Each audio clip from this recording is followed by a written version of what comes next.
Hello' বন্ধু বান্ধৱীসকল, কি খবৰ? সকলো ভালে আছা? আশা কৰোঁ সকলো ভালে আছা। আজি আমাৰ এই নতুন ভিডিঅ'লৈ সকলোকে স্বাগতম জনাইছোঁ। আজি আপোনালোকৰ বাবে আমি এক্সপেক্টেড কুৱেশ্যন ছেট নাম্বাৰ 3 লৈ আহিছোঁ। আপোনালোকক ইতিমধ্যে আমি দুটা ভিডিঅ' প্ৰেৰণ কৰিছোঁ এক্সপেক্টেড কুৱেশ্যনৰ, আৰু আশা কৰিম সকলোৱে আমাৰ এই ভিডিঅ'বোৰ খুব ধুনীয়াকৈ চাইছে আৰু নিজেই সকলো ধুনীয়াকৈ ৰিভিজন কৰি আছে বুলি আমি আশাবাদী। ঠিক আছে, আহক তেতিয়াহ'লে আমাৰ আজি এই ভিডিঅ'টো আৰম্ভ কৰোঁ। আজি আমাৰ এই ছেটটোত প্ৰায় 17টামান কুৱেশ্যন আছে আৰু মিক্স কুৱেশ্যন আছে। আজি মই এই পেপাৰখন ইজি লেভেলটোৰ পৰা মডাৰেট, ঠিক আছে, মই যিকেইটাত আমাৰ কেইটামান ৱৰ্ড প্ৰব্লেম সেইকেইটা মডাৰেট লেভেল, বাকীখিনি প্ৰায় ইজিয়ে পাব। ঠিক আছে, মই বস্তুটো মেইনটেইন কৰি যাতে সকলো 4th গ্ৰেড হওক 3rd গ্ৰেড হওক সকলো কাৰণে বস্তু পেপাৰবোৰ বেলেঞ্চ হওক। ঠিক আছে, অ'কে, তেতিয়াহ'লে আমাৰ ছেটটো আৰম্ভ কৰোঁ। আজি কুৱেশ্যনটো প্ৰথম কি দিছে চাওঁচোন আমাৰ। ঠিক আছে, আমাৰ নেক্সট প্ৰথম কুৱেশ্যনটো দিয়া আছে। কৈছে which smallest number must be added to 100 so that the resulting number is completely divisible by 6. আমাক কৈছে 100ৰ লগত মই এনেকুৱা কি সংখ্যা এড কৰিম, তাক কি বুলি কৈছে স্মলেষ্ট বুলি কৈছে। 100ৰ লগত আটাইতকৈ মই কি সৰু সংখ্যা যোগ কৰিম যাতে the resulting number, যদি সেই সংখ্যাটো যোগ কৰাৰ পাছত সম্পূৰ্ণৰূপে 6ৰে হৰণ যাব লাগিব। ঠিক আছে, এই কুৱেশ্যনটো এতিয়া কেনেকৈ কৰিম চাওক। এনেধৰণৰ যদি কুৱেশ্যন আহে আপুনি কি কৰিব গম পাইছেনে? আপুনি চাব যে এই আমাক যোনটো নাম্বাৰ কথা কৈছে, ইয়াক কি কথা কৈছে, 100ৰ কথা কৈছে, হয় নহয়? আমাক কৈছে 100ৰ লগত এটা সংখ্যা যোগ কৰক। সংখ্যাটো যোগ কৰাৰ পাছত এইটো 100 হৈ থাকিব নেকি? ই সলনি হৈ যাব। এই যিটো সংখ্যা হৈ যাব, সেই যিটো সংখ্যা নতুনকৈ আপুনি সংখ্যাটো পাব, সেই সংখ্যাটো সম্পূৰ্ণৰূপে 6ৰে হৰণ যাব লাগিব। এতিয়া চাওঁচোন, এই সংখ্যাটোক 6ৰে হৰণ নাযায় নেকি আচলতে? যদি নাযায় কিয় নাযায় মই চাওঁচোন। এই 100 নামৰ সংখ্যাটো 6ৰে যে হৰণ নাযায় তাৰ কাৰণটো মই চাওঁ। ঠিক আছে, 6 যদি হৰণ কৰোঁ 6 গুণে কিমান হৈ গ'ল? 6 হৈ গ'ল। 10ৰ পৰা 6 বিয়োগ কৰিলে 4 হ'ব। 4টো 6ৰে হৰণ নাযায় মানে তাত 0 নামি আহিব, হয়নে? 6 6 গুণ কিমান হৈ গ'ল? 36 হৈ গ'ল। আৰু যদি বিয়োগ কৰি থাকিলে কিমান? 4। মানে মই দেখিলোঁ যে যেতিয়া মই এই 100 নামৰ সংখ্যাটোক 6ৰে হৰণ কৰিলোঁ, এই ভাগশেষটো 4 থাকিলে, এই 4টো বেছিকৈ থাকিলে, তাৰমানে 100টা মিঠাই মই 6জনৰ লগত ভাগ কৰিব নোৱাৰো। 4টা এক্সট্ৰা কি হৈ যায়? থাকি যায় 4টা এক্সট্ৰাকে। এই 4টা এক্সট্ৰাকে থাকি যোৱাৰ কাৰণে আমাৰ কি যে সম্পূৰ্ণভাৱে হৰণ নাযায়। আপুনি এনেই ভাবকচোন, 100টা মিঠাই আছিলে আপোনাৰ ওচৰত, 6জন মানুহক ভাগ কৰিব লাগে, প্ৰত্যেককে আপুনি 16টাকে দিলে 4টা থাকি গ'ল। তাৰমানে আপুনি এতিয়া 4টা মিঠাই 6জনৰ মাজত ভাগ কৰিব নোৱাৰে। কিয়? কাৰণ আপোনাৰ ওচৰত কেইটা কমি আছে? মানুহ আছিলে 6জন, মিঠাই আছে আপোনাৰ 4টা, কিমান কমিছে কওকচোন? আৰু যদি মই আপোনাক 2টা দি দিওঁ, তাৰমানে সেই সংখ্যাটো আপোনাৰ কি হ'ব? সম্পূৰ্ণভাৱে হৰণ হৈ যাবনে? কমিছে কেইটা? মানুহ আছিলে 6জন আৰু মিঠাই আছিলে 4টা, মানে 2টা কমিছে নে? কি আপুনি 2 নিজৰ ফালৰ পৰা দি দিয়ক, তেতিয়া হৰণ গুচি যাব। তাৰমানে কি গম পাইছেনে? সেই 100ৰ লগত যদি মই 2 দি দিওঁ ন, 102 যে হৈ যাব, এই 102টোক 6ৰে আপোনাৰ সম্পূৰ্ণভাৱে হৰণ গুচি যাব। সেইটোৱে এই 2টো কিয় যোগ কৰিলে গম পাইছেনে? সেই কমি থকাটো আপুনি দি দিছে, হৰণ নোযোৱাৰ কাৰণটো কি? আৰু 2টা হোৱা হলে হৰণ গুচি গ'লে। চাওঁচোন, 102 হৰণ যায় নাযায় 6ৰে? 102 যদি মই 6ৰে হৰণ কৰি চাওঁ, 6 এগুণে 6 থাকিলে 4, 4টো হৰণ নাযায় 6ৰে, 2টো নমাই আনিলো, 7 6 গুণ 42, হয় নহয়? তাৰমানে কি হৈছে, এতিয়া সম্পূৰ্ণভাৱে হৰণ গুচি গৈছে, আগতে যোৱা নাছিলে। কেতিয়া যোগ হ'ল? এই 100ৰ লগত 2 এটা যোগ কৰাৰ পাছত কি হৈ গ'ল? সম্পূৰ্ণভাৱে হৰণ। তাৰমানে কি হ'ব? ইয়াৰ উত্তৰটো কি হ'ব? আমি 2 যোগ কৰাৰ কাৰণে এই সংখ্যাটো আমাৰ সম্পূৰ্ণভাৱে 6ৰে হৰণ গৈছে। ঠিক আছে, ইয়াৰ উত্তৰটো কি হ'ব? আমাক কোনটো সংখ্যা যোগ কৰিবলৈ সুধিছে? 2টো। ঠিক আছে, ক্লিয়াৰ হ'ল সকলোৰে? নেক্সট কুৱেশ্যনলৈ যাওঁ তেতিয়াহ'লে আমি। খুব ধুনীয়া কুৱেশ্যন এটা কি কৈছে আমাক?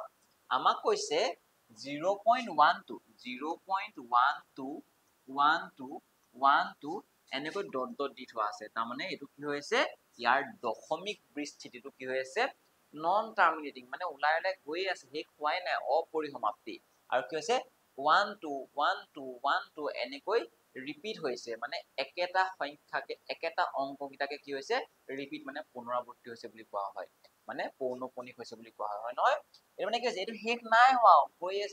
আছে। নন টাৰ্মিনেটিং, খালি কি হয়? ৰিপিটিং হয়। সদায় মনত ৰাখিব, নন টাৰ্মিনেটিং যেতিয়া এনেকৈ এটা সংখ্যা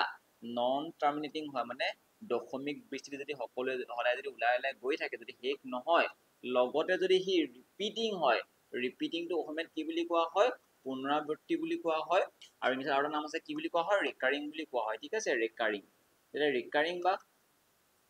নন টাৰ্মিনেটিং হয় তেতিয়া সেই সংখ্যাটো কি হয় জানানে সেই সংখ্যাটো সদায় এটা ৰেচনেল নাম্বাৰ হয় এই কথাবোৰ নকলেও হৈ যায় মই এইটো কোৱেশ্চন সলভ কৰি দিব পাৰো পটককে শৰ্টকাট মেথড এপ্লাই কৰি কিনে কিন্তু মই কৈছো যে ইয়াৰ পৰা প্ৰশ্ন আহিব পাৰে ঠিক আছে এনে ৰেচনেল নাম্বাৰ হয় মানে কি হয় পৰিমেয় সংখ্যা হয় বুজি পাইছেনে এতিয়া পৰিমেয় যদি সংখ্যা হয় সদায় মৰে পৰিমেয় সংখ্যা কেতিয়া হয় যেতিয়া আমি কোনোবা এটা সংখ্যা p/q আহি প্ৰকাশ কৰিব পাৰিম লগতে q টো 0 হ'ব নালাগে এইবোৰ ঢেৰ আছিলে আমি ক্লাসিক্যাল নাম্বাৰছৰ ওপৰত ভিডিও বনাইছো আপোনালোকে চাই ল'ব ঠিক আছে ওকে তাৰ মানে কি ক'ব এইটো এটা কি হ'ব পৰিমেয় সংখ্যা হ'ব তাৰ মানে মই p/q আহি লিখিব পাৰিম কেনেকৈ লিখে গম পাইছেনে মই ৰাখিব এই 0.1212 এনেকৈ 1 যে বাৰে বাৰে ওলাই আছে এইটোক আমাৰ এনেকৈ লিখা পাৰে প্ৰশ্নত 0.12 যেহেতু এটো 1 বাৰে বাৰে ৰিপিট হৈছে সেই ৰিপিট হোৱা সংখ্যাকেইটাৰ ওপৰত কি দিব পাৰে বাৰটো দি দিব পাৰে ইয়াৰ অৰ্থটোৱে 1 মানে নন টাৰ্মিনেটিং মানে গৈ থাকে অপৰিসীমটো বুজাব ঠিক আছে এটা সব সদায় এনেকুৱা সংখ্যা যদি p/q হলে নিব লাগে আপুনি কি কৰিব গম পাইছেনে যিটো সংখ্যা দিয়া আছে তাৰ দশমিক এটা এইটো জানিবা দশমিক উঠাই দিয়কচোন কি দেখিব দশমিক উঠাই দিলে আপুনি 1 টোকে বাৰে বাৰে ৰিপিট হৈ দেখিছেনে তাৰ মানে কি লিখিব ওপৰত সেই লবত কি লিখিব 12 টো লিখি ল'ব ঠিক আছে এই যেহেতু এইটো ৰিপিট হৈ লিখি ললে আপুনি লগতে কি কৰিব গম পাইছেনে ইয়াত কেইটা অংক ৰিপিট হৈছে কওকচোন ৰিপিট কেইটা হৈছে বাৰু ইয়াত কেইটা হৈছে ৰিপিট 1 আৰু 2 1 আৰু 2 1 আৰু 2 দুটা অংক ৰিপিট হৈছে তাৰ মানে কি দুটা অংক ৰিপিট হোৱাৰ কাৰণে কি দিব 9 দুটা দিব 9 তাৰ মানে 99 দি দিব সৰল আৰু এটা কটাকটি কৰিব ভগ্নাংশতে আমি লঘিষ্ঠ আহি লিখিম এক হৈ যাব কি 3 এ গুচি গ'ল 4 বাৰ 3 এ গুচি গ'লে 33 বাৰ তাৰ মানে কি হ'ব ইয়াৰ আনসাৰ 4/33 অপচন নম্বৰ কোনটো হ'ব তেতিয়াহ'লে 4/33 ক'ত আছে অপচন নম্বৰ ডি ত আছে বুজি পালে নাপালে এটা যদি মই এটা উদাহৰণ দিছো বা এইটোৱে 0.325 এনেকৈ ইয়াৰ তিনটাৰ ওপৰত বাৰ আছে বোলে আপুনি বেলেগ একো নকৰিব কি কৰিব গম পাইছেনে আপুনি কৰিব যে সেই যিটো সংখ্যা আছে দশমিকটো উঠাই দিলে আপুনি কি দেখিব 325 325 325 এনেকৈ নহব জানো মানে যদি গৈ থাকিব তাৰ মানে 325 মই ওপৰত লিখি ললো যেহেতু ইয়াত তিনটা অংক ৰিপিট হৈছে ন মানে কি দিব তিনটা 9 দিব আৰু যদি আপোনাক সৰু কৰিব পাৰো আমি সৰু কৰিম যদি নোৱাৰো নকৰো ইয়াক সৰু কৰিব পাৰি মানে না নোৱাৰি ইয়াত যদি মই 3 এ যায় ইয়াক 3 এ নাযায় নহয় ইয়াক 9 এ যায় 9 এ নাযায় নহয় ঠিক আছে তেনেকৈ আমি দেখিছো ইয়াক এনেকৈ যদি লঘিষ্ঠ আকাৰে দিব নোৱাৰো তেনেকৈ ৰাখি দিম ঠিক আছে বস্তুটো জাস্ট চাব যে ৰিপিট যেটা হয় সিমানটা 9 আহিব ওপৰত আৰু ইয়াৰ কি হ'ব এই দশমিক বেছিটো উঠাই দিছে যিটো সংখ্যা থাকিব সেই সংখ্যাটো ল'ম ঠিক আছে বুজি পালে ওকে নেক্সট কোৱেশ্চন যাওঁচোন তেতিয়াহ'লে আমাক কৈছে এটা খুব ধুনীয়া কোৱেশ্চন এলজেব্ৰাৰ এটা কোৱেশ্চন হয় মই এলজেব্ৰাৰ কোৱেশ্চন প্ৰায় প্ৰতিখন পেপাৰতে ৰাখিবলৈ চেষ্টা কৰিম যাতে আপোনালোকে পৰীক্ষাত হয় এলজেব্ৰাৰ পৰা পৰীক্ষাত প্ৰশ্ন আহিব যোৱাবাৰো আহিছে এবাৰো আহিব ঠিক আছে সেইকাৰণে আপোনালোকে যাতে এই কোৱেশ্চনবোৰ যাতে সহজতে সমাধান কৰিব পাৰে বেলেগতকৈ যাতে কম সময়ত কৰিব পাৰে তাৰ কাৰণে মই সদায় আপোনাক প্ৰেক্টিছ কৰিব বিচাৰিছো ঠিক আছে এতিয়া কোৱেশ্চনটো কি দিয়া আছে চোৱাচোন আমাক দিয়া আছে যে a square plus b square value দিয়া আছে 117 আমাক দিয়া আছে a into b ab দিয়া আছে 54 দিয়া আছে এতিয়া আমাক সুধিছে যে a plus b divided by a minus b value কিমান হ'ব ঠিক আছে ওকে এটা সব আমাক যদি a plus a square plus b square যদি ভ্যালু দিয়া থাকে আৰু যদি a b ভ্যালু দিয়া থাকে আমি a plus b ভ্যালু উলিয়াবলৈ একেবাৰে সহজ কি কৈছো মই যদি আমাক a square plus b square value দিয়া থাকে আৰু যদি a b ভ্যালু দিয়া থাকে আমি a plus b ৰ ভ্যালু উলিয়াবৰ কাৰণে একেবাৰে সহজ কি কৰিব লাগে গম পাইছানে আপুনি কি কৰিব a square এটা ফৰ্মুলা আছে না আমাৰ কি আছিল নকা আছিল নে a plus b whole square কি ফৰ্মুলা আছিল is equal to a square plus b square plus 2ab মই কমপ্লিট দেখাই দিছো ক'ৰ পৰা আহিছে বস্তু ঠিক আছে এটা এটা ফৰ্মুলা আছিল এতিয়া মোক মান লাগে কাৰ a plus b ৰ মানটো লাগে না লাগে a plus b ৰ মান লাগে যদি মই এই স্কয়াৰটো যদি মই a ফালে লৈ যাও কি হৈ যাব বৰ্গমূল হৈ যাব নে কওকচোন বৰ্গমূল হৈ যাব আৰু বৰ্গমূল কাৰ ভিতৰত থাকিব এটো ইয়াৰ ভিতৰত নাথাকিব জানো a square plus b square plus 2ab তানে মই গম পালো যে যেতিয়া আমাক a square plus b square value দিয়া থাকিব আৰু ab ভ্যালু দিয়া থাকিব তেনে আমি কি কৰিব পাৰো ৰুট ওভাৰ ভিতৰত a square plus b square plus 2ab লিখি দিব পাৰো তাৰ মানে কি কৈছো মই আপুনি কি কৰিব যেটো ভ্যালু দিয়া আছে a square plus b square ইয়াৰ মানটো বহাই দিব কিমান দিয়া আছে 117 দিয়া আছে নে প্লাস 2 টো আসলে 2 টো ফৰ্মুলা মতে আহে a b মানে কিমান দিয়া আছে বহাই দিব কিমান দিয়া আছে 54 দিয়া আছে নে আৰু যদি মই এটোকে যদি কৰো কিমান হ'ব 117টো 117 লিখি ললো আৰু যদি মই এইটো কৰো 54 দুগুণ 108 হৈ যাবনে আৰু এইটো যদি মই এফালে কৰি দিছো দেই এফালে কৰি দিছো বৰ্গমূল এইটো কি হৈ গ'ল কওকচোন 117 আৰু যদি মই 108 যোগ কৰো দুবাৰ কিয়নো লিখিব লাগে ডাইৰেক্ট মই যোগ কৰি দিও হয় নহয় সকলোৱে বুজি পাইছে প্লাস মাইনাসবোৰ একেবাৰে সহজ মানে কি হ'ব 225 যাবনে 225 এতিয়া বৰ্গমূল মানে কি এনেকুৱা এটা সংখ্যা হ'ব লাগে যে দুবাৰ পূৰণ কৰিলে কি হয় 225 হয় আচলতে আমি সদায় যদি মোক কোনোবাই সোধে 225 টো দুটা সংখ্যা পূৰণ কৰিলে হ'ব পাৰে 15 স্কয়াৰ কৰিলেও কিমান হয় 225 হয় আৰু -15 স্কয়াৰ কৰিলে মাইনাসে মাইনাসে প্লাস হৈ যায় জানো কি 225 দিব কিন্তু আজি আমি নিগেটিভটো নলওঁ কিয় নলওঁ জানানে প্ৰথম কথা ইয়াত অপচনৰ নিগেটিভ নাই দ্বিতীয় কথা হৈছে যে নিগেটিভ ললে আমাৰ এই a + b আৰু a - b টো স্যাটিসফাই নকৰে মই দেখাই দিম কিয় নকৰে ঠিক আছে কোনো কনফিউজ হ'ব নালাগে এতিয়া হেতু বস্তুৱে এনেকৈ 15 পাই গলো a + b তাৰ মানে গম পালে যে ইয়াৰ জেগাত আমি কি বহাই দিব পাৰো তেতিয়াহলে a + b জেগাত 15 বহাই দিব পাৰো তাহলে a - b কেনেকৈ উলিয়াম এইটো মই দেখাই ডাইৰেক্ট ফৰ্মুলা কি লিখিছো মই a - b উলিয়াবৰ কাৰণে আপুনি কি কৰিব আগতে যেহেতু a² + b² + 2ab লিখিছে নে এটা কি লিখি দিব -2ab লিখি দিব ঠিক আছে এটো যদি মই সিম্পলিফাই কৰো ইয়াৰ জেগাত কি বহাই দিম 117 বহাই দিম -2 ab মানে 54 বহাই দিম ঠিক আছে এই যে 117 আছিলে আৰু যে এইটো 54 দুগুণ 108 যে হৈ গ'ল মানে এইটোৰ বৰ্গমূল 9 হৈ গ'ল আৰু 9 ৰ বৰ্গমূল কিমান হৈ গ'ল 3 হৈ গ'ল নে কোৱাচোন মানে কি আমি 3 a - b ভ্যালু পাই গলো আৰু যদি 15 যদি মই 3 ৰ কিমান লব আনসাৰটো 5 ওলাই যাব মানে অপচন কোনটো হ'ব তেতিয়াহলে অপচন বি টো হৈ যাব এটা কোনবাই ক'ব যে আপুনি কৈছিলে +15 হ'ব পাৰে -15 হ'ব পাৰে +15 হ'ব পাৰে মই কৈছো যে -15 হ'ব পাৰে 225 টো হয় নহয় আকৌ কৈছো যে মই 9 টোকে যেনিবা মই বৰ্গমূল 9 মানে কি 3 হ'ব পাৰে -3 হ'ব পাৰে কৈছো নাই কোৱা আপুনি নিজে ভাবকচোন দুটা সংখ্যা a আৰু b যেনিবা আছে দুটা সংখ্যা স্মল আছে আৰু হয় নহয় স্মল আছে সংখ্যাটা যোগ কৰিলো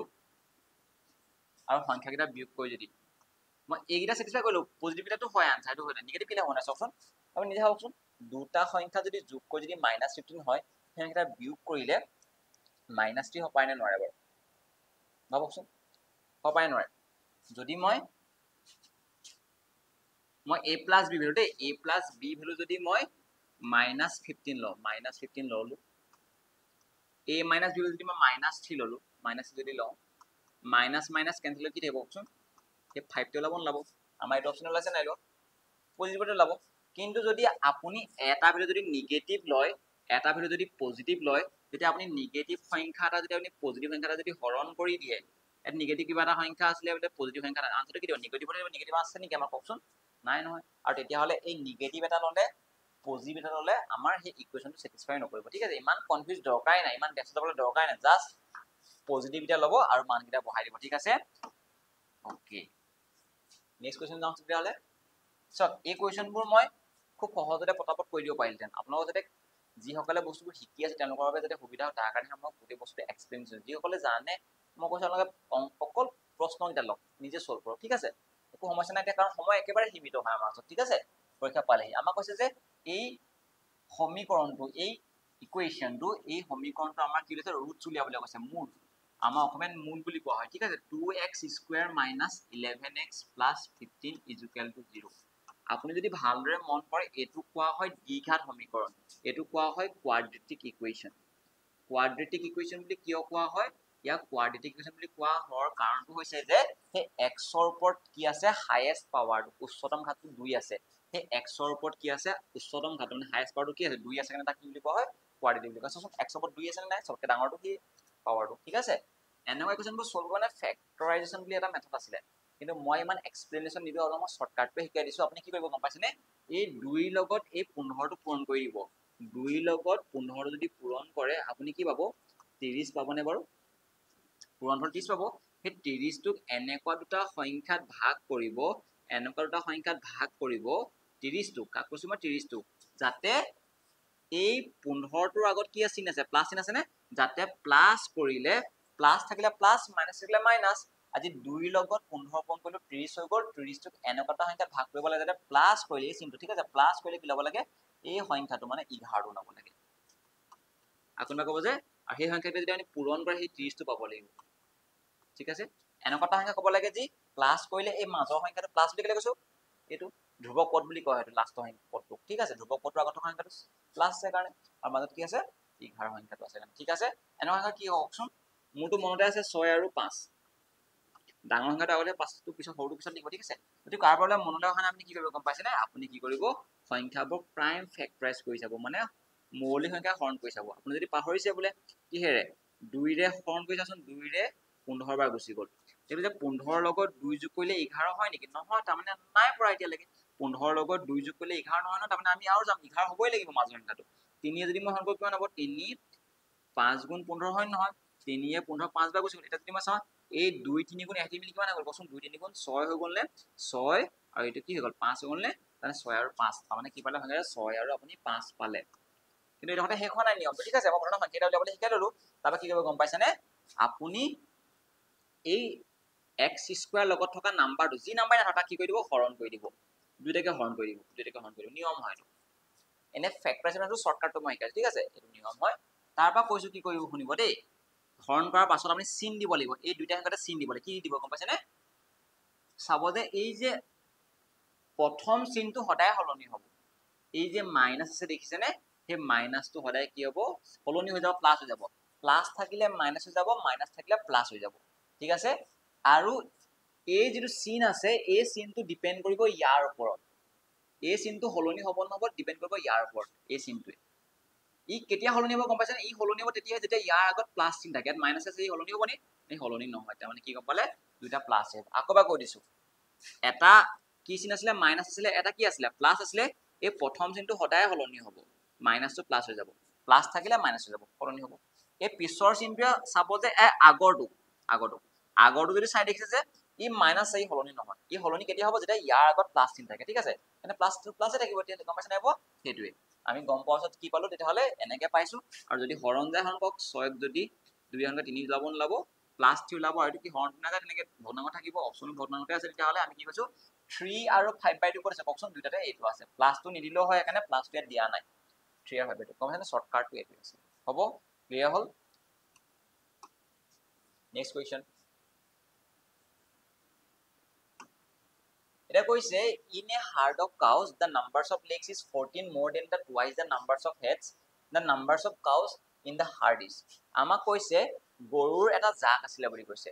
ঠিক আছে এই গৰুৰ জাকটোত কি বুলি কৈছে numbers of legs সেই গৰুৰ জাকটোত কিমান ভৰি আছে বুলি কৈছে so 14 more than the twice the numbers of heads মানে এই গৰুৰ যিমান আছিল তাৰ যিমান heads আছিল তাৰ দুগুণ কি আছিল বুলি কৈছে ভৰি আছিল বুলি কৈছে দুগুণতকৈ 16টা বেছি আছিল বুলি কৈছে বঢ়িয়া কৈছে চক আমিতো এটো চক অকমান ক্যালকুলেশনকে বেছি অকমান মানে ইয়াৰ ৰিজনিং টাইপৰ ইকুৱেশনটো হয় আহে পৰীক্ষাতে নকৰিম ঠিক আছে আপুনি নিজে ভাবকচোন ইয়াত গৰু কেটা আছে গম নাপাও গৰু হইলো মই এই গোটেই জাকটোত এক্সট্ৰা আছিল নাজানো কেটা আছে এক্সট্ৰা যদি ইয়াত গৰু যদি এক্সট্ৰা থাকে তাৰ হেড কিমান থাকিব কওকচোন ইয়াত হেড কিমান হ'ব কওকচোন হেড গৰুৰ হেড মানে গম পাইছে না মূৰ কিমান থাকিব মূৰ কেটা থাকিব এক্সট্ৰা থাকিব প্ৰতিটো গৰুৰ কাৰণে এটাইটো মূৰ থাকিব হয় নহয় আৰু আপুনি যদি কওকচোন আমাক কি বুলি কৈছে ইয়াত ভৰিৰ সংখ্যা কিমান বুলি কৈছে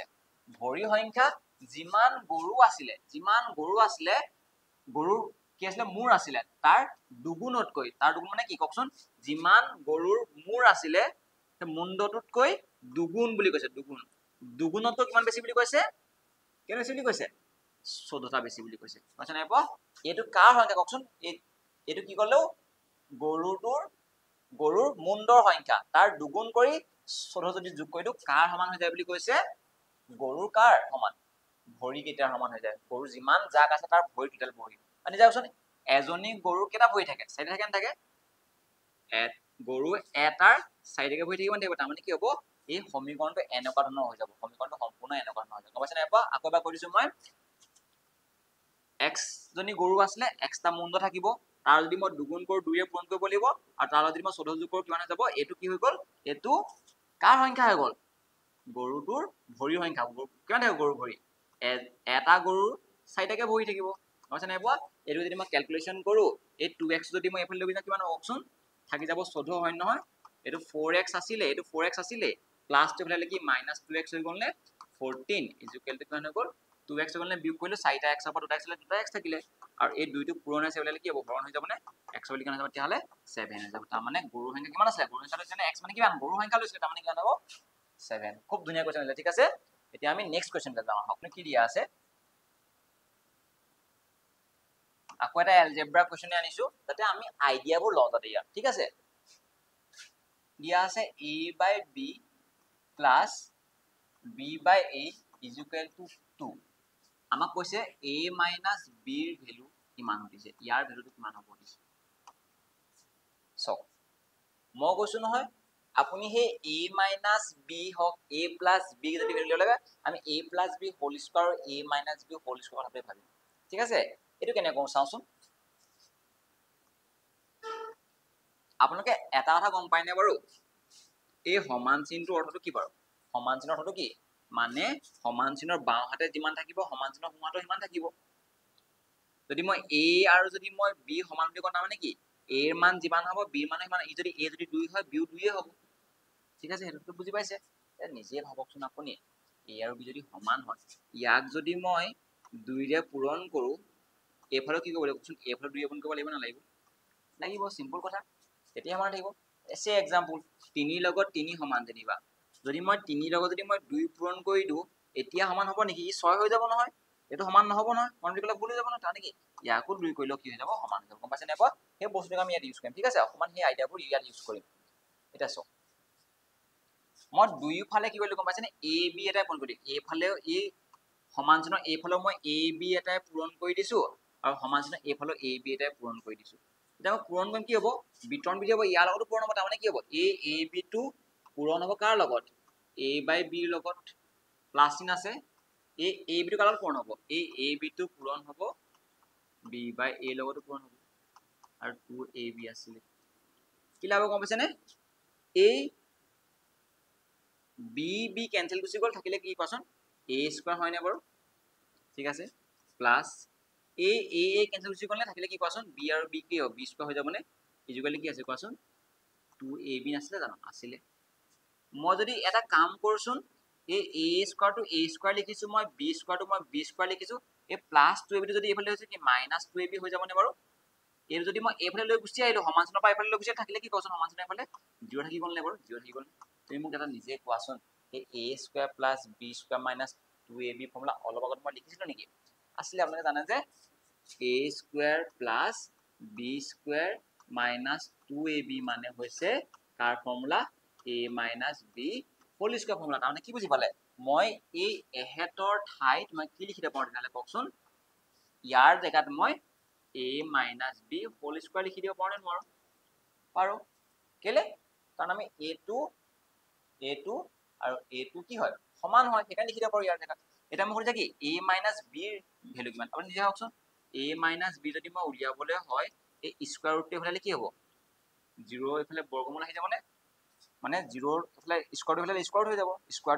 হৈ যাব তাৰ মানে কি আমি গম পালো কি 0 ৰ বৰ্গমূল 0 টো হয় তাৰ মানে কি হ'ল আমাৰ a - b বলে কিমান হ'ব অপচন নম্বৰ ডি 0 হৈ যাব ঠিক আছে খুব ধুনীয়া কথা আছে এই বস্তুটো এই লাইনটো এৰেঞ্জমেন্টটো বহুত বেছি ইম্পৰ্টেন্ট কিছুমানে লখাগু লয় বাৰু লখাগু ললে হয় কিন্তু কি কৰে গম পাইছেনে এনেকেও কৰে কিছুমানে মই দেখাইছো যোনে যেনেকৈ শিকিছে চক এতিয়া মেথড ফলো নকৰিব ঠিক আছে এনেকৈ আমি মেথড ফলো নকৰো ঠিক আছে এনেকৈ আছে কিছুমানে কি কৰে এই লখাগু লৈ লয় a আৰু b লখাগু a b হয় a b A b a Times যাব a লগত a কৰিলে a স্কয়ার হৈ যাব a কেনসেল গুচি গল b টাইমস যাব b স্কয়ার হৈ গল লগত 2 আছিল এটা কি কৰিলে a square plus b square এইটো হৰণটো ইফালে গলে কি হ'ব পূৰণ হৈ যাব নে 2ab এটো এনেকুৱা হৈ যাব এইটো বস্তুটো একে ধৰণৰ হৈ যায় এনেকুৱা হৈ যায় ঠিক আছে বুজি পালে ওকে অল ক্লিয়াৰ নেক্সট কোৱেশ্চনলৈ যাওঁ তেতিয়া হলে আমি নেক্সট কোৱেশ্চন কি দি আছে ওকে এটা ওয়াৰ্ড প্ৰবলেম দি থোৱা আছে চাওঁচোন কি দিয়া আছে নাম্বাৰছৰ ওপৰত আমাক সব আপোনাৰ যদি আগৰ পেপাৰবোৰ ভালদৰে মন কৰিছে কি দেখিছে আমাৰ নাম্বাৰছৰ ওপৰত প্ৰবলেম আহিছে সংখ্যাৰ ওপৰত সংখ্যাবোৰ অকমান আমাক খেলিবলৈ দিয়ে চাই যাতে কিমান ক্যাচ কৰিব পাৰে ঠিক আছে বস্তুবোৰ আমাক কৈছে অফ দা 3 নাম্বাৰস তিনটা সংখ্যা আছে ঠিক আছে এই দুটা সংখ্যা এই দুটা সংখ্যা এই দুটা সংখ্যা তিনটা সংখ্যা আছে তাৰপা কৈছে সেকেন্ড ইজ এই সেকেন্ড হয় না ফাৰ্স্ট সেকেন্ড থাৰ্ড ঠিক আছে second is twice the first প্ৰথমটোৰ কি বুলি কৈছে টুৱাইস বুলি কৈছে কোন টুৱাইস বুলি কৈছে সেকেন্ড ইজ এই সেকেন্ডটো টুৱাইস দা ফাৰ্স্ট মানে প্ৰথমটোৰ দুগুণ বুলি কৈছে ঠিক আছে and is also thrice the third আৰু কৈছে কাৰ কথা কৈছে and মানে কাৰ কথা কৈছে সেই সেকেন্ডৰ কথা কৈছে ঠিক আছে আৰু কৈছে কি কৈছে also আৰু সেই সেকেন্ড সংখ্যাটো কি বুলি কৈছে also বুলি কৈছে thrice the third মানে এই 3 নম্বৰটো কি বুলি কৈছে thrice বুলি কৈছে thrice মানে 3 গুণ twice মানে 2 গুণ মানে এই সেকেন্ড নামৰ সংখ্যাটো এই সংখ্যাটো প্ৰথমটোৰ 2 গুণ আৰু এই 3 নম্বৰটো কি গুণ 3 গুণ ঠিক আছে বুজি পাইছা নাই পোৱা এনেকৈ আমি কৰিব লাগিব এটা কেনেকৈ কৰিম চাওচোন এই এনেকুৱা যদি প্ৰশ্ন আহে আমি সদায় ৰেশিঅ সহায়ত কৰিম আমাক কিবা দি থোৱা আছে নি বাৰু আমাক কৈছে যে if the average of three numbers is 44 বুলি কৈছে আমাক সংখ্যাকেইটাৰ এভাৰেজ দি আছে 44 বুলি ঠিক আছে এভাৰেজৰ কথা পিছলৈ যাম বাৰু সংখ্যাকেইটা আপোনালোকে গম পাই লওকচোন আমি এনেকুৱা সংখ্যাবোৰ সদায় কিহত ধৰি লম ৰেশিঅত ধৰিম এই সংখ্যাটো এনেকুৱা এটা সংখ্যা লব যাতে এই সংখ্যাটোৰো দুগুণ হয় আৰু এই সংখ্যাটোৰ কি হয় তিনি গুণ হয় দুগুণ আৰু তিনি গুণ 2 আৰু 3 2 আৰু 3 2 আৰু 3 লখক কি 6 হয় নহয় আপুনি কি ল'ব 2 আৰু 3 কি ল'ব দুগুণ মানে 2 ৰ পূৰণ কৰিব লাগিব 3 মানে কি 3 পূৰণ কৰিব লাগিব মানে কি মই 2 আৰু 3 লখক কি ললো এই সেকেন্ড সংখ্যাটো মই 6 লৈ ললো ই যদি 6 হয় ই কিমান হ'ব লাগিব কওকচোন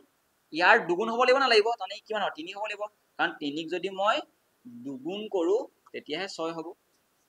আৰু এইটোৱে কি হ'ব লাগিব কওকচোন এইটোৱে কি হ'ব লাগিব এইটো সংখ্যা হ'ব লাগিব কি ইয়াৰ 3 গুণ তাৰমানে ইয়াৰ যদি 3 গুণ হ'বলে হয় 3 গুণ যদি হ'বলে হয় ই কিমান হ'ব 2 লগত 3 পূৰণ কৰিলে 6 নহয় জানো এই সংখ্যাকেইটা আমি কি গ'ল তিনটা সংখ্যা এনেকুৱা পাই গ'লো 3 6 আৰু 2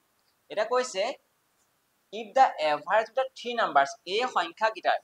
সংখ্যাকেইটাৰ যদি মই এভাৰেজ উলিয়াও কিমান লাগে বুলি কৈছে আমাৰ 44 লাগে বুলি কৈছে এনে চাওচোন এইকেইটা মই ৰেশিঅ লৈছো ন ৰেশিঅ 3 নহয় এইটো সংখ্যা তিনটা অংক ই ৰেশিঅ যোনে পইচা মতে গম পাইছে এইটো কি হয় আমি কি ধৰবা কওকচোন এইটো 3x এ ধৰো এইটো কি কওকচোন 6x এ ধৰিছো সংখ্যাটো কাৰণ ৰেশিঅতে আছে এইটো ৰেশিঅ লৈছো মই এইটো কি হয় এটা 2x এ হয় মই যদি এই সংখ্যাকেইটাৰ যদি মই এভাৰেজ ন এভাৰেজ কেনেকৈ গম পাইছে সংখ্যাকেইটা কেনেকৈ উলিয়াম এভাৰেজ যদি আপুনি প্ৰথমে যোগ কৰিব লাগিব এভাৰেজ কেনেকৈ উলিয়াম সকলোৱে মনত আছে এভাৰেজ উলিয়াবৰ কাৰণে আমি কি কৰিব লাগিব সাম ওপৰত যোগফল তলত নাম্বাৰ অফ অবজাৰভেশন মানে কেইটা আছে আৰু যদি যোগ কৰে এটা যদি যোগ কৰে কিমান হ'ব 3x + 6x + 2x এনেকুৱা মানে ডিভাইডেড বাই কিমান হ'ব কেইটা সংখ্যা আছে এটা দুটা তিনটা আছে নে তিনটা যদি যোগ কৰি কিমান হ'ব 8 8 এ 3 কিমান হ'ব 11x = কি হ'ব মানে আপুনি কি পালে এভাৰেজটো আপুনি কি পালে আপুনি এভাৰেজটো পালে এই 11x/3 পালে ঠিক আছে বুজি পাইছে এতিয়া এই যে আপুনি এভাৰেজটো যে 11x পাই বুলি লিখিছো দে মই 11x/3 পালে আপুনি পোৱা এভাৰেজ এইটো কিন্তু প্ৰশ্ন মতে কিমান আছে কোন এইটো কিমান বুলি কৈছে আপোনাৰ 44 বুলি কৈছে নাই কথা মানে কি আছে আপুনি যেটো এভাৰেজ পাইছে এই 11x/3 টো সেইটো এটা প্ৰশ্ন কিমান বুলি কৈছে 44 বুলি কৈছে ইয়াৰ পৰা আমি x মান উলিয়াব পাৰিম কেনেকৈ উলিয়াম x মানটো এই 3 টো কি হৈছে ইয়াত হৰণ হৈছে বলে গলে কি হ'ব পূৰণ হ'বনে এই 44 কি হ'ব 3 টো কি হৈ যাব পূৰণ হৈ গ'ল থাকিলে কিমান 11x থাকিলে নে যদি মই x টো উলিয়াও এই 11 টো পূৰণ হৈছে বলে কি হ'ব হৰণ হ'ব নহব হ'ব এই 44 পূৰণ 3 ডিভাইডেড বাই কিমান হ'ব 11 হ'বনে হৰণটো পূৰণটো বলে হৰণ হৈ গ'ল এই 11 কেবা গুচি গ'ল 4 বাৰ গুচি গ'ল নে আৰু কেন হ'ব 4 3 কেন হ'ব 12 হৈ গ'ল নে তাৰনে কি পালে x মান আপুনি কি পালে 12 পালে এটা দেখি লাৰ্জেষ্ট নাম্বাৰটো কি সবচোন এই গুটেই সংখ্যাকেইটা ডাঙৰ সংখ্যা কোনটো কওকচোন 3x ডাঙৰ নে 2x ডাঙৰ নে 6x ডাঙৰ ই ডাঙৰ হ'ব ন ই আৰু দুগুণ ইয়াৰ তিনি গুণ ই ডাঙৰ হ'ব লাগিব মানে কি 6x নহয় জানো 6x যদি সবতকৈ ডাঙৰ সংখ্যা আমি কওকচোন x ত কিমান বহাই দিব আপুনি x ৰ মানটো 12 হয় যিহেতু মই যে x ৰ জেগাত যদি মই 12 বহাই দিও কেনে হ'ব 6 12 72 হৈ যাব তাৰ মানে কি হ'ব ইয়াৰ উত্তৰটো 72 অপচন নাম্বাৰ বি হৈ যাব খুব ধুনীয়া কোৱেশ্চন হয় মই এই কোৱেশ্চনটো এনে x নধৰাকে কৰাও মই গম পাইছো যে আমাৰ লগত নতুন কেইজনমান সাগে বন্ধু লগ লাগিছে মানে জয়েন হৈছে এই ক্লাছত ঠিক আছে সেইকাৰণে মই সকলোৱে বুজি পোৱাকে মই x ধৰি পিনি কৰিছো আৰু যিসকলক মই x নধৰাকে শিকাইছো x নধৰাকে কৰিব ঠিক আছে ওকে আমাক কৈছে যে 2 times a two digit numbers is 9 times the numbers obtained by reversing the digits and sum of the digits is 9 the numbers is এটা সব এই কোৱেশ্চনবোৰ মই পৰাপক্ষত অপচনৰ থ্ৰুদি কৰিবলৈ চাও এই কোৱেশ্চনটো ক্লাস 10 ৰ হয় পৰীক্ষাত অহা সম্ভাৱনা আছে পৰীক্ষাত আহিছো আগতে ঠিক আছে এটা সব এই কোৱেশ্চনবোৰ যদি আমি স্কুলিং লেভেলত থকা নিচিনা যদি কৰো তেতিয়া কি হ'ব গম পাইছেনে আপোনাক কৈছে যে দুটা অংক বিশিষ্ট সংখ্যা হ'ব লাগে সদায় মই ৰাখিব লাগিব দুটা অংক বিশিষ্ট যদি সংখ্যা হ'বলে হয় তাৰ দুটা ঘৰ থাকিব এককৰ ঘৰ আৰু দশকৰ ঘৰ সদায় মনে ৰাখিব দুটা অংক বিচাৰ কেনেকৈ হয় যদি একক ঘৰত যদি মই y বুলি ভাবো 10 ঘৰত যদি মই x বুলি ভাবো তে সদায় কি হ'ব 10x + y আৰহিৰ হয় এটা কেলে হয় কিয় হয় কেনেকৈ হয় সেইটো মই আপোনাক এতিয়া কোৱেশ্চনটো নুবুজাও মানে কি মই যেটো মেথডে কৰিম অপচনৰ সহায়ত কৰিম এই কোৱেশ্চনটো ঠিক আছে আপোনালোক শিকি যাব একদম সহজতে সব মই যদি কওঁ এই 23 টো বা যদি কওঁ মই 47 টো এইকেইটা কি হয় দুটা অংক বিশিষ্ট সংখ্যা হয় নহয় হয় কেলে এটো এককৰ ঘৰ এটো দশকৰ ঘৰ এটো এককৰ ঘৰ দশকৰ ঘৰ হয় মই যদি এটা উদাহৰণ ন 438 লৈছো এটো কেইটা অংক আছে তিনটা অংক আছে নে এটো একক দশক শতক কিন্তু আমাক কেইটা বুলি কৈছে দুটা অংক বুলি কৈছে তাৰমানে কি একক আৰু দশক থাকিব তাৰমানে মই ধৰিলো সংখ্যাটো কি হয় মোৰ দৰকাৰ নাই কিন্তু মই গম পাইছো ইয়াৰ দুটা ঘৰ থাকিব এটা এককৰ ঘৰ থাকিব আৰু এটা কি থাকিব দশকৰ ঘৰ থাকিব টেন্স স্পেচ থাকিব এই কোৱেশ্চনটোত কৈছে যে যদি মই সাম অফ দা ডিজিটস মই যদি অংককেইটা যদি মই যোগ কৰো অংক ইয়াত যদি অংক বুলি কওঁ কোনটো হ'ব 2 আৰু 3 টো অংক হয় 4 আৰু 7 টো অংক হয় দুটা অংক কোনটো কয় 0 ৰ পৰা 9 লৈকে 0 1 2 3 4 5 6 7 8 9 লৈকে এটা কি কয় অংক বুলি কয় অংক 10টা আছে ঠিক আছে এই অংকবোৰৰ যোগফলটো 9 হ'ব লাগিব আপুনি সবচোন এটো হ'ব পাৰে না আনসাৰটো আমি যদি অপচন চাওঁ 7 ৰ লগত 2 যোগ কৰিলে 9 হয় এই 9 হৈছে 5 ৰ লগত 4 যোগ কৰিলে 9 হৈছে ইউ হ'ব পাৰে নেকি তেতিয়া আনসাৰ 6 ৰ লগত 3 যোগ কৰিলে 9 হৈছে এটো হয়চোন তেতিয়ালে 8 ৰ লগত 1 যোগ কৰিলে 9 হয় সব 9 ওলাইছে তেতিয়ালে মানে কি গোটেইকেইটা হোৱাৰ সম্ভাৱনা আছে তানে মোক এই যেটো স্টেটমেন্ট আছিল হে অংকগিটাৰ যোগফলটো যে আমাৰ 9 বুলি কৈছে মোক তাৰ হি মোক একো এটা কনক্লুজন দিব নোৱাৰিলে হি মোক আনসাৰ দিব নোৱাৰিলে কাৰণ গোটেইকেইটা অংক যোগ কৰিলে মোক কি হৈছে 9 হৈছে কোৱেশ্চনটো অকমান ট্ৰিকি কে বনাইছে এটা কি হয় চাওঁ এটা 2 টাইমছ এই 2 ডিজিট নাম্বাৰ যদি মই এই 2 ডিজিট নাম্বাৰটো দুগুণ কৰি দিও মানে কি এটুকু দুগুণ কৰোচোন দুগুণ কৰো একো দুগুণ কৰোচোন এই দুগুণ কৰিলে কি হয় বুলি কৈছে is দুগুণ কৰিলে কি হৈছে বুলি কৈছে 9 times the numbers obtained by the reversing the digits এই যেটো আমাক অপচন দিয়ে তাক মই কি দুগুণ কৰিবলৈ কৈছে সংখ্যাটো দুগুণ যদি মই কৰি দিও সংখ্যাটো যেটো ৰিভাৰ্স ক মানে কি এককৰ ঘৰটো দশকৰ ঘৰটো এককলৈ যোৱা বুজায় মই যদি কয় এটো ৰিভাৰ্স ক মানে কি 23 টো কিমান হৈ যাব 32 হৈ যাব 47 কিমান হৈ যাব 74 হৈ যাব এনেকুৱা হৈ যাব এটো ৰিভাৰ্স ক বুজায় মানে আমাক কৈছে যে যদি আমি এই সংখ্যাটো যদি দুগুণ কৰো এই সংখ্যাটো যদি ৰিভাৰ্স এটো সংখ্যা ৰিভাৰ্স কেনে কওকচোন 72 উল্টাটো কিয় নহব ৰিভাৰ্স কৰি কিয় নহব তেনেকৈ নহব ইয়াৰ 9 গুণৰ লগত সমান বুলি কৈছে হয় নেকি চাওচোন সমান হয় নেকি সমান নহয় একক ঘৰটো চালে হৈ যাব 2 দুগুণ 4 9 7 গুণ 63 ইয়াত 4 ৰে শেষ হ'ব পূৰণ ফলটো আৰু কেনে হ'ব 3 ৰে শেষ হ'ব তাৰমানে এইটো আনসাৰ হ'ব নোৱাৰে তেতিয়া হলে অলপ বুদ্ধি লগা কৈছো ঠিক আছে ইয়াক যদি মই ৰিভাৰ্স কৰো গোটেইটো সম্পূৰ্ণ পূৰণ কৰিব নালাগে ন ইয়াক যদি মই ৰিভাৰ্স কৰো কওকচোন কেনে হ'ব 45 হ'বনে আৰু তাৰ যদি মই 9 গুণ দিলে কৈছো কোৱেশ্চনটো কৈছে 9 গুণৰ লগত সমান হ'ব বুলি কৈছে ৰিভাৰ্স কৰিলে চাওচোন 4 দুগুণ 8 হ'ব ইয়াৰ এককৰ ঘৰ একে হ'ব 9 5 গুণ 45 5 হ'ব তাৰমানে ই উত্তৰ হ'ব নোৱাৰে তেতিয়া হলে ঠিক আছে এটো যদি মই চাও ইয়াক যদি মই ৰিভাৰ্স কৰো হ'ব 63 টো মই কি হ'ব 36 হ'বনে তাৰ যদি মই 9 গুণ কৰো সমান হ'ব নিবা চাওচোন 9 6 গুণ 54 4 2 3 গুণ 6 হে হৈছে তাৰমানে কি এটো উত্তৰ হ'ব নোৱাৰে এটো উত্তৰ হ'ব তেতিয়া হলে চাওচোন হলো চেক কৰি এটো যদি উল্টা কৰো কি হ'ব 18 হ'বনে বাৰু ৰিভাৰ্স কৰিলে 18 হ'ব আৰু যদি মই 9 গুণ কৰো তেতিয়া আপুনি এটো কোনকা 9 8 গুণ 72 1 2 গুণ 2 যদি কয় আপুনি কৈ চাও এটো পূৰণ কৰিলে 162 হ'ব ঠিক আছে আৰু এটো পূৰণ কৰিছা কিমান হ'ব 162 হ'ব 90 যোগ 72 185 10 ভাগ কৰিলে কিমান 90 আৰু 72 মানে কি আনসাৰ কোনটো হ'ব তেতিয়াহলে এইটোই হ'ব মই জানো এই কোৱেশ্চনটো অকমান কাৰবাৰ ক্লিয়াৰ নহব পাৰে কিন্তু অপচন চাইডে আপুনি নিজে ভাবক আমাক কৈছে যে যেটো সংখ্যা দিয়া আছে তাৰ যদি মই দুগুণ কৰো দুই যদি মই পূৰণ কৰো এই সংখ্যা যদি মই ৰিভাৰ্স কৰি দিও তাৰ 9 গুণৰ লগত সমান চাইছো যে 72 যদি মই দুগুণ কৰো আৰু যদি ইয়াৰ যদি উল্টাটো কিমান ইয়াৰ উল্টাটো কেনে কোৱাচোন 27 হ'বনে তাৰ 9 লগত সমান হয় নেকি সমান নহয় ন কোনটো কেনে কৰিম গোটেইটো কোন কৰিব নালাগে নহয় একক ঘৰ চক 2 দুগুণ 4 হয় 63 3 হে হয় সমান হ'ব নোৱাৰে ন সেইটো বস্তু কৈছে ঠিক আছে এনেকে আমি কোৱেশ্চনবোৰ ডিল কৰিব লাগিব ঠিক আছে এপ্ৰ'চটো আমি চাব লাগিব ওকে নেক্সট কোৱেশ্চনলৈ যাওঁচোন তেতিয়াহ'লে আমাক কৈছে যে the present age of 3 persons are in the proportion 4:7:9 আমাক কৈছে তিনজন মানুহৰ বয়সটো এনেকৈ ৰেশিও দি থোৱা আছে বুলি কৈছে 8 years ago মানে 8 বছৰ আগৰ কথা কৈছে 8 বছৰ আগৰ কথা কৈছে যেতিয়া মই sum of their ages যেতিয়া মই তেওঁলোকৰ বয়সটো যোগফল উলিয়াম was 56 যেতিয়া মই এই তিনিজনৰ এইজন মানুহ এইজন মানুহ যদি তিনিজন মানুহ আছিলে নহয় কিমান নাজানো বয়সটো যদি মই যোগ কৰো কিমান ওলাব 56 বছৰ ওলাব বুলি কৈছে খালি এই যে 56 ওলাব এইটো কেতিয়াৰ 8 বছৰ আগত বুলি কৈছে কিমান বছৰ আগত বুলি কৈছে 8 years ago হে তেওঁলোকৰ 56 বছৰ যোগ হ'ল আপুনি নিজে ভাবকচোন ই যিমানে নহওক বৰ্তমান বয়সলৈ যদি আহিবলৈ হয় ই কিমান হৈ যাব ইয়াৰো 8 যোগ হ'ব ইয়াৰো 8 যোগ হ'ব ইয়াৰো 8 যোগ হ'ব নহ'ব কাজ তিনটা মানুহৰ কি দিয়া আছে 8 বছৰ আগৰ বয়সটো যোগ হ'লে দিয়া আছে 56 নিজে হ'ব যদি মই বৰ্তমান বয়সলৈ যদি আহিবলৈ হয় মই কেই বছৰ বহাব লাগিব বাৰু এটা যোগফলটো কোনোবাই ক'ব নেকি 8 বছৰ বহাব লাগিব 8 বছৰ বহালে অকল ইয়াৰহে 8 বাঢ়িব ইয়াৰ কি হ'ব ইয়াৰ 8 বাঢ়িব লাগিব নহয় 8 তে 16 ইয়াৰ 8 বাঢ়িব লাগিব নহয় কিমান 24 বহাব লাগিব বৰ্তমান বয়স গম পাইছে নে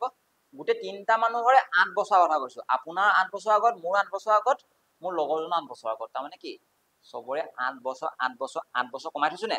তেতিয়া মই যোগফল উলিয়াম কি হ'ব সবৰে 8 কে বাঢ়িলেহে বৰ্তমান বয়সলৈ আহিব তাৰমানে কিমান হ'ব এই যিটো আমি তিনটাৰ বয়স যে আমি 56 বুলি কৈছো বৰ্তমান বয়সৰ যোগফল কেনে কওকচোন তেলে যদি মই বৰ্তমান বয়সৰ যোগফল উলিয়াম কিমান হ'ব গম পাইছেনে যেতিয়া আমাক 56 দিয়া আছে এইটো কি 4 বছৰ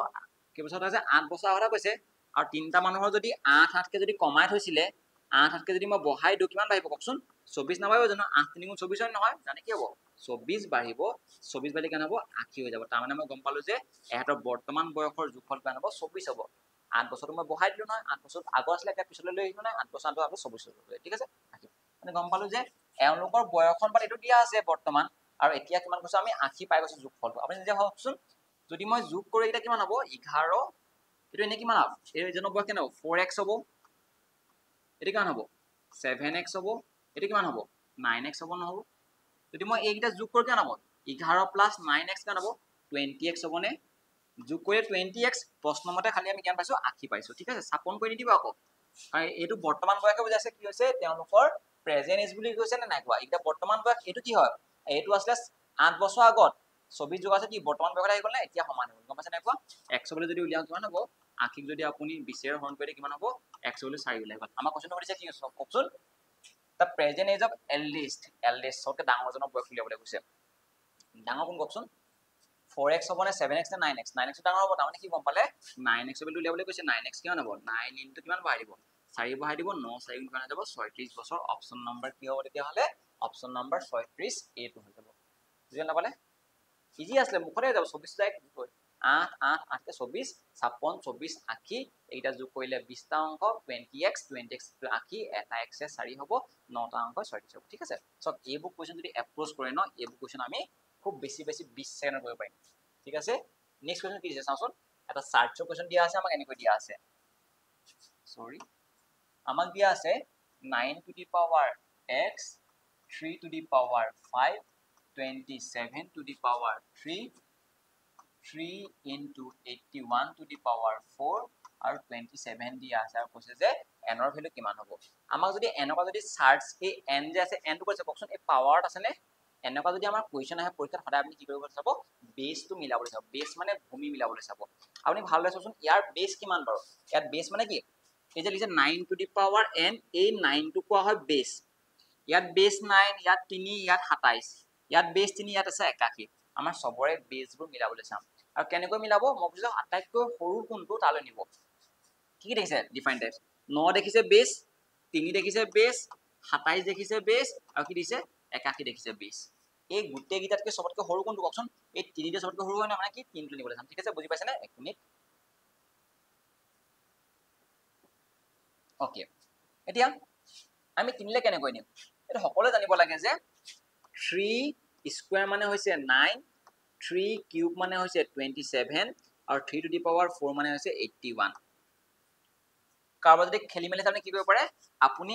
একাশীটো কি বনাব লাগে একাশীটো আপুনি কি বনাব 3 বনালে 3 হৰণ কৰি দিব যাক যি বনাব লাগে হৰণ কৰি দিব একাশী 3 যদি বনাব লাগে 3 হৰণ কৰি দিব 27 বাৰ যাব 3 হৰণ কৰি দিব 9 বাৰ যাব 3 যাব ইয়াক 3 বাৰ 3 যাব ইয়াক এবাৰ মানে কি বাৰ 3 কেইটা আছে সাইডত আছে নাই ৰ সেইটো মানে 3 3 4 ঠিক আছে সকলো জানিব লাগে কম্পিটিটিভ এক্সামৰ কাৰণে এটা বেসিক কথা ঠিক আছে কেনে দিন চাব দেই এই 3 জেগাত মই কি লিখিব 9 তে কি লিখিব মই 3 স্কয়াৰ লিখিব পাৰো ন 9 তে মই কি লিখিলো 3 স্কয়াৰ লিখি দিলো খালি ওপৰত কি আছে এটা n আসলে নহয় 8 3 3 লিখিছো মই 3 to the power 5 এইটো 27 তে মই কি লিখিব পাৰো 3 কিউব লিখিব পাৰো নোৱাৰো কি লিখিব পাৰো 3 কিউব লিখিলো এই 3 কিউব কাৰ জেগা লিখিলো 27 জেগা লিখিলো ওপৰত আকৌ কি আছিল আৰু এটা 3 আছিল নে কোৱাচোন 3 লিখি দিলো 3 লিখি ললো এটো কিমান 81 মানে কিমান হয় 3 টু দি পাৱাৰ 4 হয় নহয় তানে কি লিখি দিম মই 3 টু দি পাৱাৰ 4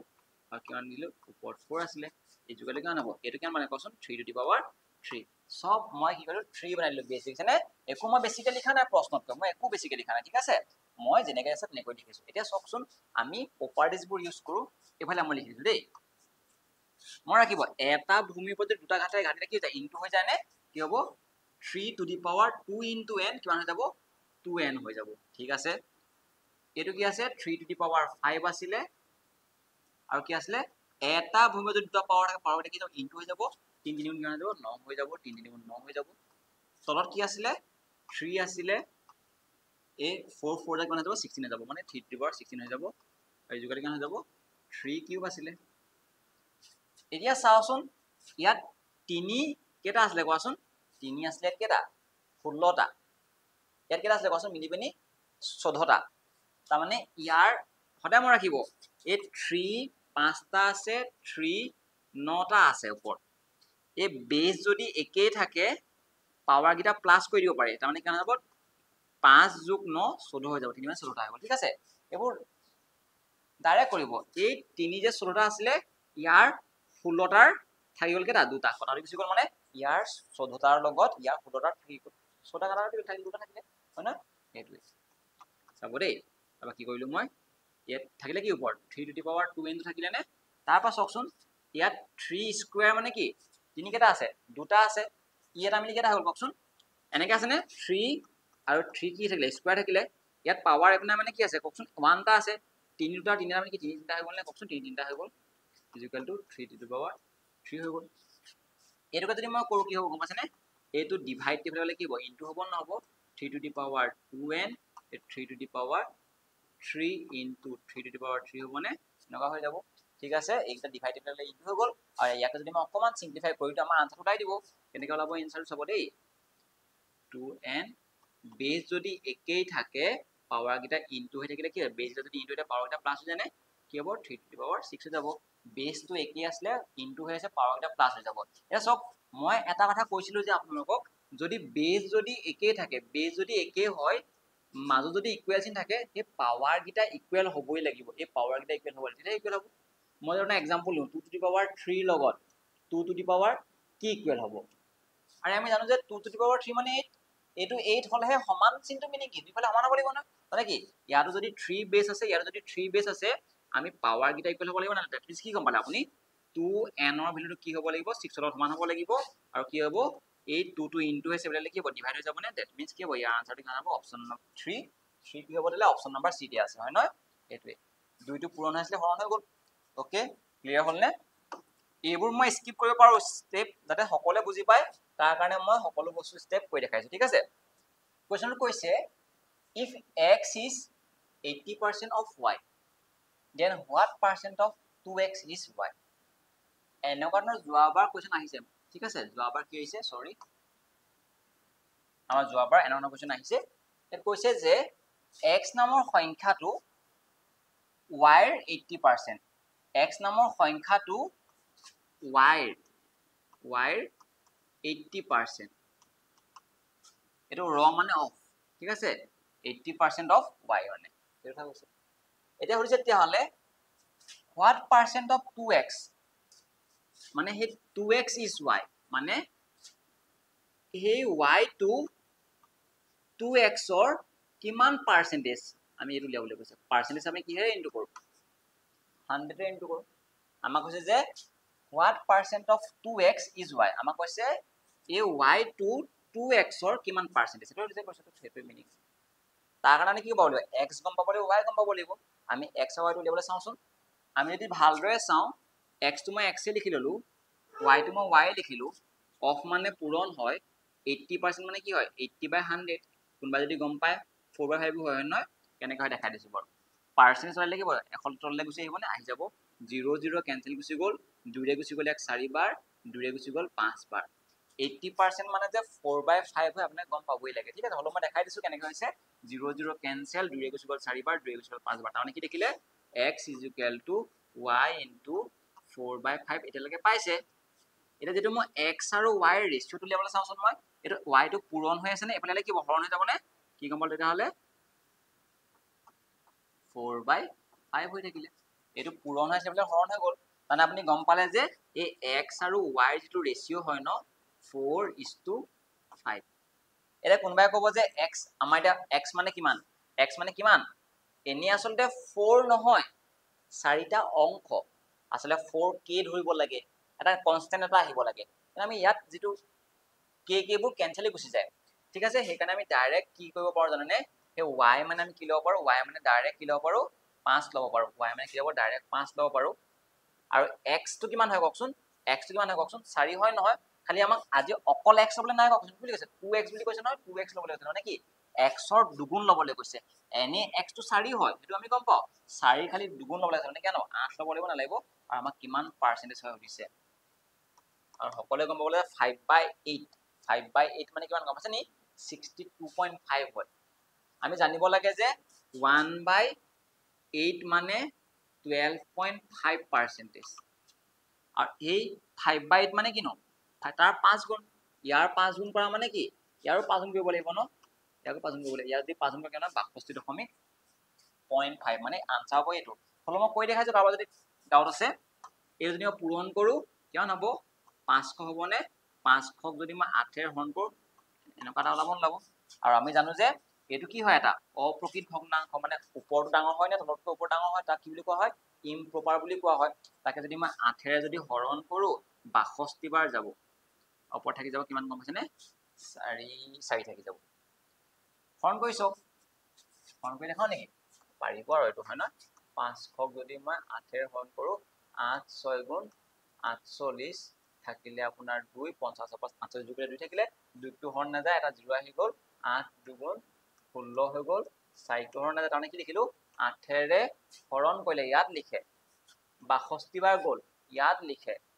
4 থাকিলে ইয়াত লিখে ঠিক আছে আৰু হেতুকে যদি মই 4ক যদি এবাৰ কাটি দিও 8 যদি মই দুবাৰ কাটি দিও তাৰমানে কি হ'ব 62.5% আনসাৰ ওলাই যাব অপচন নম্বৰ বি টো ঠিক আছে ক্লিয়াৰ হল নে সকলোৰে এনা কোৱেশ্চনবোৰ কৰিব দেই পৰীক্ষাত আহিব কিন্তু মই বহুত ভাবি চিন্তি কোৱেশ্চনবোৰ সেটআপ কৰিছো 30টা কোৱেশ্চনৰ 30টা কোৱেশ্চন টান নাথাকে তাৰ প্ৰায় 12-13টা কোৱেশ্চন আমি একদম one liner simplification percentage ratio average এইকেইটাৰ ওপৰত থাকিব চাব এলজেব্ৰাৰ ওপৰত থাকিব নাম্বাৰছৰ ওপৰত থাকিব ঠিক আছে এটা কি বুলি কৈছে 100 orange are bought at the rate of 350 rupees আমাক কৈছে 100টা অৰেঞ্জ কিনিলে কিমান কিনিলে কৈছে আমাৰ 350 টকা কিনিলে বুলি কৈছে 100টা অৰেঞ্জ 350 টকা কিনিলে ঠিক আছে মই অলপ ভালদৰে লিখি দিও বুজি পোৱাকে 350 টকা কিনিলে হয় নহয় তাৰপৰা কৈছে যে sold at আৰু বিক্ৰী কৰিলে কিমান বুলি কৈছে at the rate of 48 rupees per dozen মানে per dozenত কি কৰিলে per dozenত ঠিক আছে per dozenত আখৰ বহুত বেয়া নাপাব দেই per dozenত কিমান কৰিলে 48 টকাকে বিকিলে বুলি কৈছে কিনিছিলে 100টা অৰেঞ্জত 350 টকাত বিকিলে এটো কিনা মানে কি কস্ট প্ৰাইস সিপি কস্ট প্ৰাইস কিনা দাম এটো কি হয় এটো সেলিং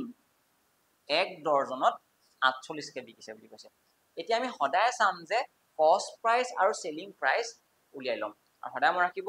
আমি চাম যে এটা বস্তু কিমান দামত কিনিছিলে এটা বস্তু কিমান দামত বিকিছে আপুনি নিজে হবকচোন 100টা বস্তু যদি 350 টকাত কি হৈছিল এটো কিনিছিলে মানে কস্ট প্ৰাইস হয় না কিনা দাম হয় তাহলে এটা বস্তু কিমান দামত কিনিছিলে কওকচোন হি হৰণ কৰিব লাগিব না লাগিব 100 যদি হৰণ কৰে 0 0 কেনসেল 35ক যদি মই 10 হৰণ কৰো কিমান হ'ব 3.5 হ'ব নহব মানে এটা অৰেঞ্জৰ দাম 3.5 কে কিনিছিলে এটা ঠিক আছে এতিয়া যদি মই পাৰ ডজন এক ডজন মানে কেন কোৱাচোন 12টা হয় নহয় 12টা আপেল হি বিকিলে 48 টকাত সোল্ড হে কৈছে সেলিং কৰিলে মানে কি 48 টকা তাৰমানে এটা কিমান দামত সেল কৰিলে কোৱাচোন সেলিং মান কৰিলে 48ক যদি মই 12 হন কেন হ'ব তেহলে 4 কে সেল কৰিছেনে বাৰু সেলিং প্ৰাইসটো এটা বস্তু 4 টকাত বিকিলে এটা বস্তু 3 টকা 50 পইচাত কিনিছিলে এটা আমাক কি গম পাইছে না আমাক কৈছে কি পাৰ্চেন্টেজ অফ প্ৰফিট লাভ নে লোকচান কওকচোন এটা 3.5 কিনি আনি 4 বিকিছে না লাভ হৈছে আৰু আমাৰ সদায় আমাৰ কিবা প্ৰফিট পাৰ্চেন্টেজ কেনেকৈ লাগে গম পাইছেনে প্ৰফিট পাৰ্চেন্টেজ প্ৰফিট হৈছে কাৰণ ওপৰত লিখিম আমি কিমান প্ৰফিট হৈছে ঠিক আছে তলত লিখিম কিমান দামত কিনিছিলো কষ্ট প্ৰাইসটো আৰু ইনটু 100% সদায় প্ৰফিটে হওক বা লসে হওক আমাৰ সদায় কষ্ট প্ৰাইসৰ ওপৰত উলিয়াই হেনে তলত লিখে কষ্ট প্ৰাইস ওপৰত প্ৰফিট কিমান আছিল আপোনাৰ প্ৰফিট কিমান কওকচোন 3.5 কিনিছিলে বিকিছে 4 টকা তাৰ মানে কিমান 50 পইচা প্ৰফিট হৈছে না হ'ব হৈছে কিমান দামত কিনিছিলে 3.5 ইনটু 100 নহব জানো হবনে এটো যদি মই ইয়াৰ মই কৈছিলো যে দশমিক ওপৰটো 11 আগত আছে তলটো 11 আগত আছে আমি দশমিক উঠাই দিব পাৰো তাৰ মানে কি ওপৰত 5 তলত 35 ইনটু 100% 5 গুণে 5 5 7 গুণ 35 আমি জানিব লাগে যে 1/7% মানে সদায় মানে 1/7% মানে 14.28% ইয়াত ক'ত আছে নেকি 14.28 আছে 14.28 গেইন মানে প্ৰফিট হৈছিলে লস নহয় এটো আনসাৰ কিয় নহয় একি আছে নিউমাৰিক ভ্যালু বিলাক একি আছে খালি ইয়াত লস আছে গেইন আছে এটো হ'ব নহয় লাভ হৈছে তাৰ প্ৰফিট মানে গেইন ঠিক তাৰ মানে কি হ'ব এই 1/7 আপুনি একক যে এখৰে যদি আপুনি হৰণ কৰে তলত যদি হাতে যদি হৰণ কৰে 1 1 গুণ 100 তলত যদি হাতে হৰণ কৰে কি হ'ব গম পাইছেনে আপুনি কি হ'ব হাতেৰে গুছি যাব ইয়াক কেইবাৰ 14 বাৰ থাকি যাব 2 ভাগ ঠিক আছে 7 14 গুণ 98 যোগ 2 100 হৈ যাব ঠিক আছে তাৰ মানে কিমান হৈ যাব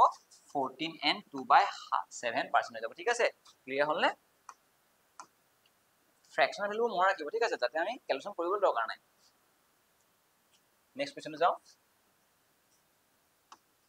আমাক কৈছে two numbers are in the ratio 9:11 okay আমাক দুটা সংখ্যা 9:11 আছে বুলি কৈছে okay if we add 5 the first number মই যদি ইয়াৰ লগত যদি মই +5 কৰি দিও and subtract 5 from the second number আৰু যদি মই সেকেন্ড সংখ্যাটোৰ পৰা যদি মই 5 বিয়োগ কৰি দিও the numbers obtained are equal to সংখ্যা ওলাব ন এই দুইটা সংখ্যা কি ওলাব বুলি কৈছে আমাক একে ওলাব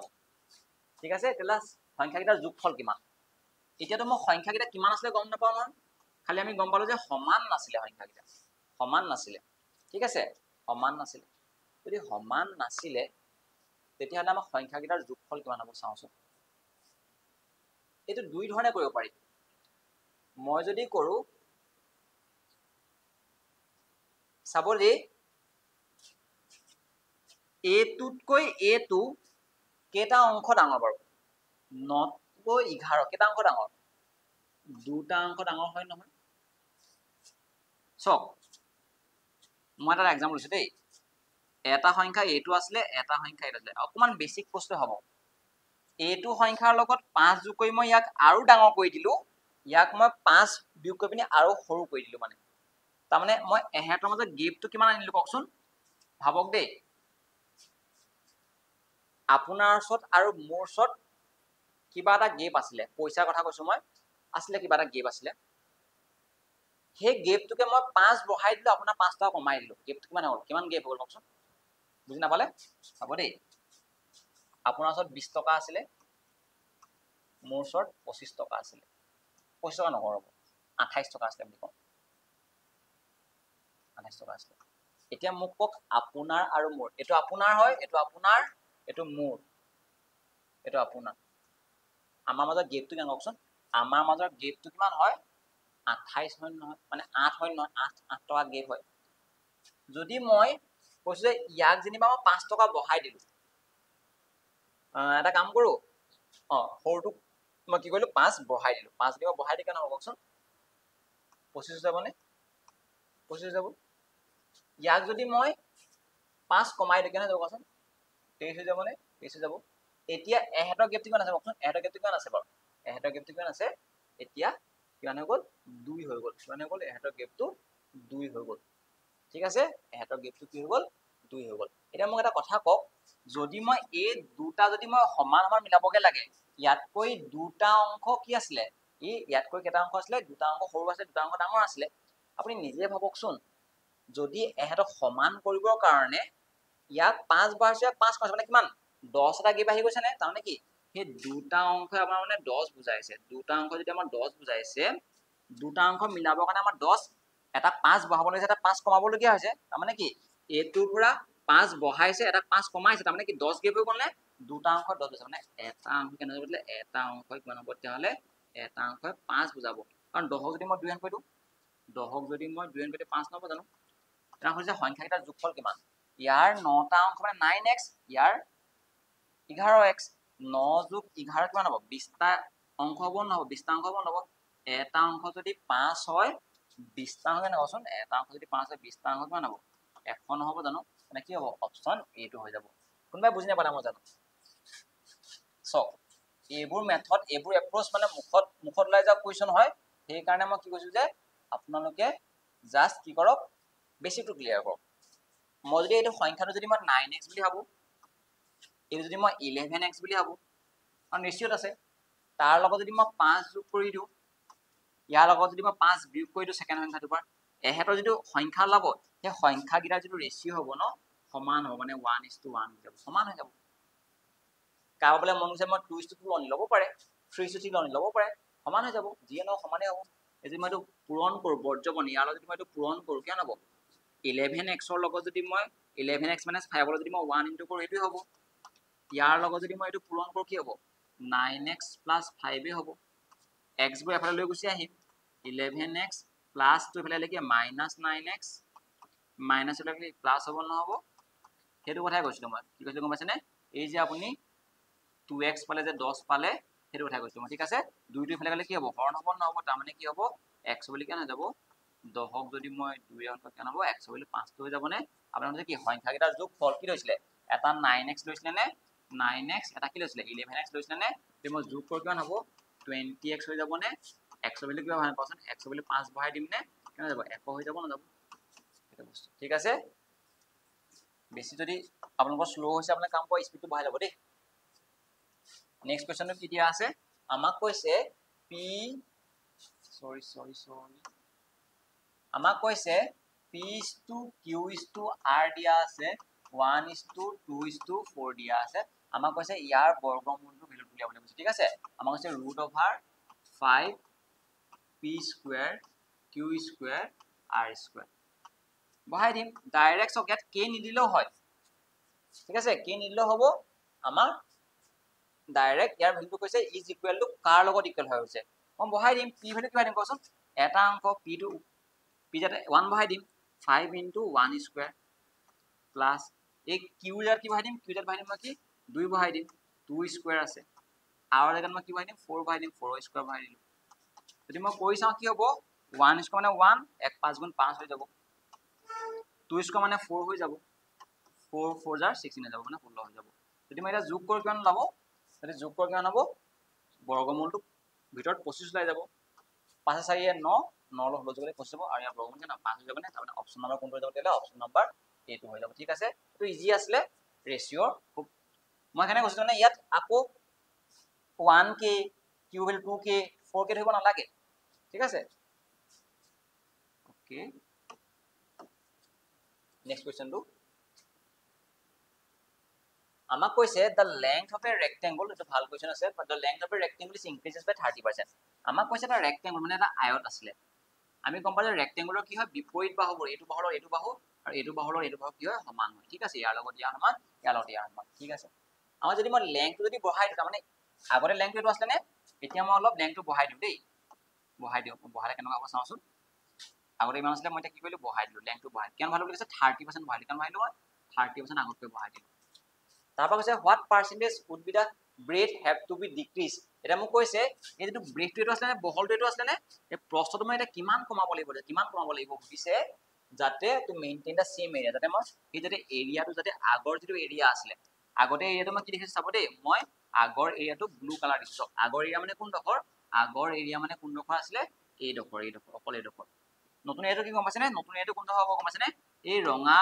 ৰঙা আঁচডাল যে আপোনাক কভাৰ কৰিছে এই যে ৰঙা আঁচডাল যে কভাৰ কৰিছে সেইটোৰ এৰিয়াটো কি হ'ব সুধিছে আৰু হেতু এৰিয়া এই ৰঙাটোৰ এৰিয়াটো আৰু এই যেটো এইটো যে মই দেখিছো এইটোৰ এৰিয়াটো চেঞ্জ হ'ব নালাগে বুলি কৈছে লেংথটো 30% বঢ়াই দিলে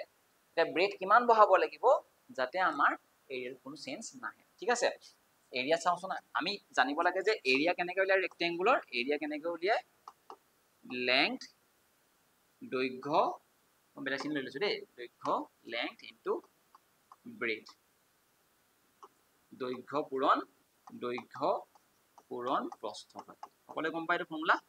এৰিয়া উলিয়াব কাৰণে এৰিয়া মানে বেলেগো নহয় এই আয়তটোৰ ভিতৰত কিমান প্লেচ আছে ভেকেন্ট অকুপাই কৰে স্পেচ সেইটোৱে তাৰ ভাগৰ এৰিয়া ঠিক আছে এতিয়া মই চাওঁচোন লেংথ আৰু ব্ৰেথৰ যিটো ইনিচিয়েল আৰু ফাইনেল প্ৰথমতে প্ৰাৰম্ভিক কি আছিলে ইনিচিয়েল কি আছিলে চাওঁ ঠিক আছে তাৰ ইনিচিয়েলটো কি আছিলে মই চাওঁ এনেকৈ লিখো মই বুজি পাবৰ কাৰণে ইনিচিয়েলটো লিখো আৰু ফাইনেলটো কি আছিলে চাওক আপোনাৰ যদি এনে কোৱেশ্চনটো কয় 30% বঢ়াই দিলে বুলি কৈছে নহয় কাক বঢ়ালে কওকচোন লেংথটো বঢ়াইলে তাৰমানে কি 30% বঢ়া মানে কি 30% মানে হৈছে 130 বঢ়োৱা তাৰমানে যদি আগতে যদি 100 আছিলে এতিয়া 100 কিমান হৈ গ'ল 30 কাৰ কথা কৈছে লেংথটোৰ কথা কৈছে এটা কোৱেশ্চন কি বুলি কৈছে ব্ৰেথটো আমি এটা কিমান কমাব লাগিব কৈছে ব্ৰেথটো কিমান কমাব লাগিব লেংথটো যদি বঢ়াইলো ব্ৰেথটো কমাব লাগিব কেলে কমাব লাগিব বুলি কৈছে যাতে আমাৰ কি হ'ব লাগিব মেইনটেইন দা সেম এৰিয়া যাতে এৰিয়াটো একেই হ'ব লাগিব এৰিয়া কেনেকৈ উলিয়াই কওকচোন এৰিয়া কেনেকৈ উলিয়াই বুলি ক'লো মই অলপ আগত লেংথৰ লগত ব্ৰেথটো কি কৰিব লাগে বুলি পূৰণ কৰিব লাগে বুলি ক'লো নকলো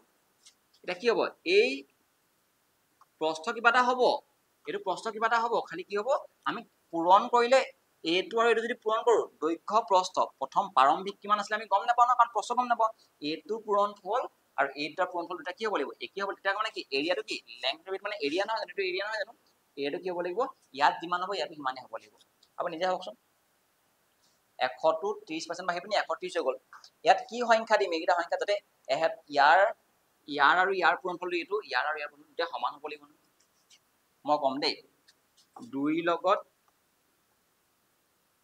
3 পূৰণ কৰিলে 6 হয় না আৰু 3 লগত 2 পূৰণ কৰিলে 6 হয় না কওকচোন হয় মই এইটো গম চাব দেই এই 130 যদি মই ইয়ালৈ লৈ গুচি আহো এই 100 যদি মই ইয়ালৈ লৈ গুচি আহো এহেতৰ পূৰণ ফলটো দুটা একেই হ'ব নহ'ব 100 লগত যদি মই 130 কৰো 13000 হ'বনে 130 লগত যদি মই 100 কৰো কেনে হ'ব 13000 হ'বনে ইয়াৰ এৰিয়া কি হ'ল একেই হ'ব নাই যি হ'ল মোৰ দৰকাৰ নাই একেটো হৈ গ'ল মই জাষ্ট বুজাইছো যে এইটো আমি যদি কৈ যে কেটা যদি কৈ মেইনটেইন দা সেম এৰিয়া উল্টা কৰি দিলে হৈ যাব 2 পূৰণ 3 3 পূৰণ 2 একেই ওলাই যাব মই জানিব এইটোকে মই উল্টা কৰি লিখাইছিলো এটা চাব যে আমাক সুধিছে কি কুৱেশ্যনটো কিমান পাৰ্চেন্টেজ আমি এইটো কমাইছো চাওকচোন 130 আছিলে কিমান কমাইলো 100 কৰি দিলো তাৰমানে কিমান সদায় ডিক্ৰিজ পাৰ্চেন্টেজ কমোৱাটো কেনেকৈ উলিয়াই গম পাইছেনে ডিক্ৰিজ পাৰ্চেন্টেজ কেনেকৈ উলিয়াই শুনিব দেই ওপৰত লিখিব কিমান কমাইছে 130 ৰ পৰা 100 কিমান 30 কমাইছে নে বাৰু 30 তলত লিখিব ডাঙৰ ভ্যালুটো কমালে লিখিব তলত ডাঙৰ ভ্যালু ঠিক আছে মোৰ ভ্যালুটো কিমান হ'ব 130 ইনটু 100 আৰু কৈছো ডিক্ৰিজ কেনেকৈ উলিয়াই ওপৰত লিখিব কিমান কমাইছে 130 ৰ পৰা 100 মানে 30 কমাইছে তলত কি লিখিব ডাঙৰ ভ্যালুটো ডিক্ৰিজ উলিয়াবলৈ গ'লে হলে তলত লিখিব ডাঙৰটো 130 আৰু 100 ডাঙৰ কোনটো 130 টো হয় না এটো 0 লগত এটো যে কনভাৰ্ট কৰা দিছি গলে থাকিলে কি আৰু ওপৰত থাকিলে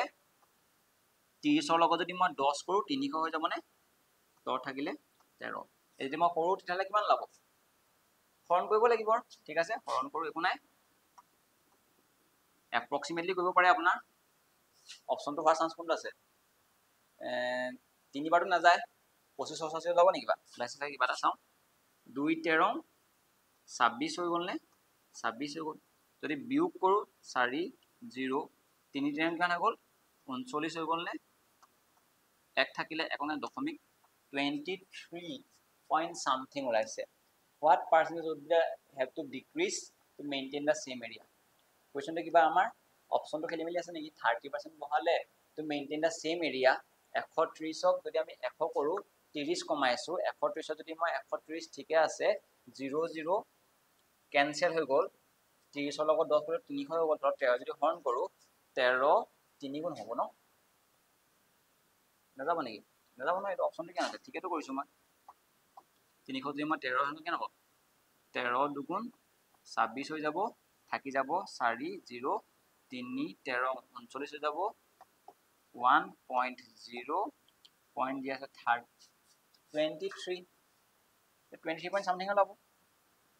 হয় নহয় কি হ'ব এই 23 point something এটা ওলাব ঠিক আছে তানে কি হ'ব এইটো আমাৰ none of this হ'ব আনসাৰ ঠিক আছে none of this কোনো সন্দেহ নাই অপচন এইটো হ'ব ঠিক আছে কোৱেশ্চনটো ইয়াত অপচনত নাই ওকে নেক্সট কোৱেশ্চনটো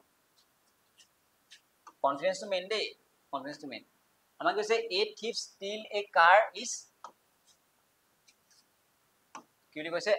এজন চুৰে 2:30 বজাত এখন গাড়ী চুৰ কৰিলে বুলি কৈছে and drives it at 60 km/h আৰু কি কি কৰিলে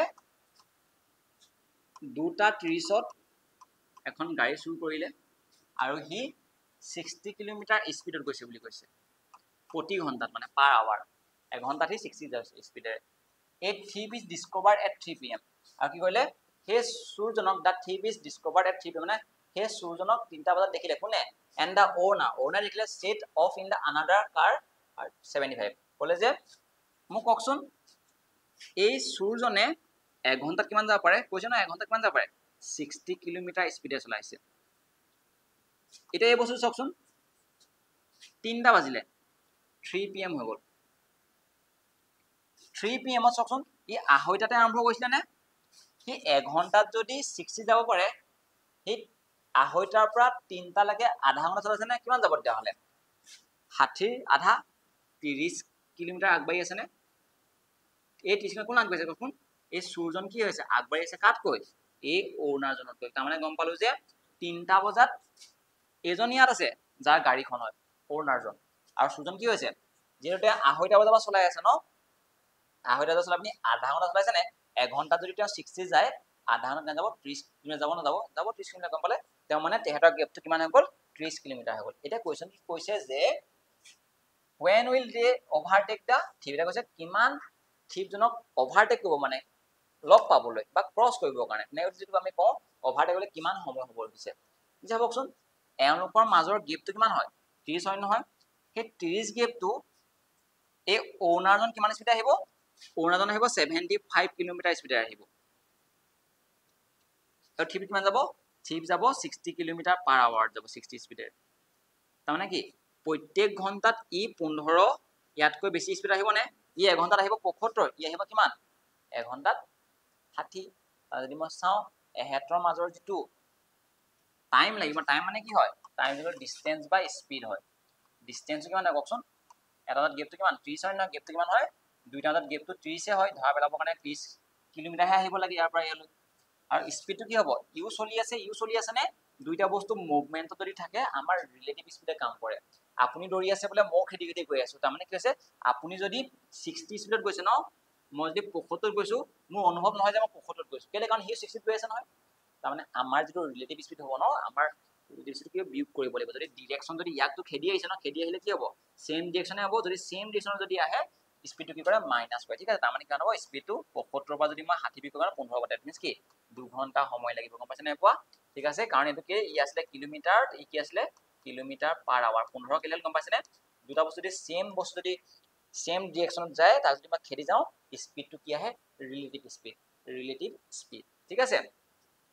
হতে মন ৰাখিব ই যদি 75 গৈ আছে ন তাৰ অনুভৱ নহয় কেলে 75 বুলি কাৰণ ই 60 গৈ আছে ন তাক ক্ৰস কৰিব নাই মানে কৈছে নাই পোৱা কাৰণ এনেকুৱা হৈছে বস্তুটো এঘণ্টা যদি মই চাও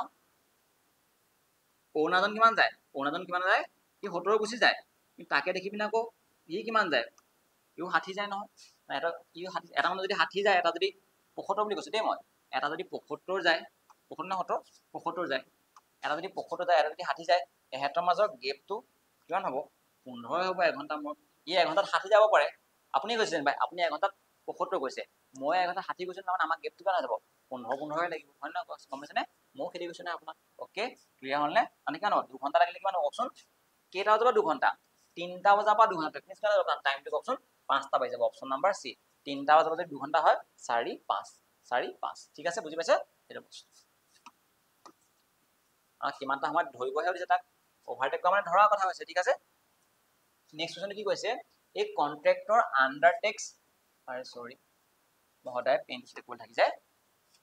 এই contractor undertakes to do a piece of work in 40 days আমাক কৈছে এজন কন্ট্ৰাক্টৰে 40 দিনৰ কামটো শেষ কৰিম বুলি তেওঁ ক'লে ঠিক আছে 40 দিনৰ কামটো কৰিম বুলি তেওঁ কন্ট্ৰাক্ট ল'লে হি engage 100 men at the beginning তা কি কৰিলে 100 জন মানুহক কামত লগালে বুলি কৈছে ঠিক আছে and 100 more after 35 days আৰু 35 days কি কৰিলে তেওঁ আৰু 100 জন লগ লগালে বুলি কৈছে